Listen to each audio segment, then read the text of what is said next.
सदा फळ सुफळ वाचेसी गोपाळ, वंदी कडी काळ शास्त्र सांगे. ब्रह्मांड नायक ऐसे जे कौतुक, तेची नाम एक श्रीकृष्ण ऐसे. आदि अंत पाहता नाही पै सर्वता, परिपूर्ण सरिता अमृताची. नामा मने अनंत का करसी संकेत, उद्धरिले पतित युगायुगी. श्री संत नामदेव महाराज अभंगाच्या प्रथम चरणात सांगतात, सदा फळ सुफळ वाचेसी गोपाळ, वंदी कडी काळ शास्त्र सांगे.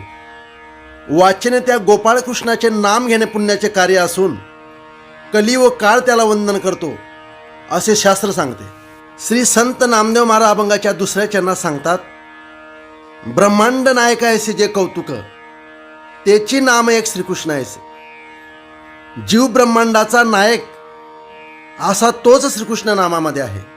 श्री संत नामदेव महाराज अभंगाच्या तिसऱ्या चरणात सांगतात, आदि अंत पाहता नाही पै सर्वता, परिपूर्ण सरिता अमृताची.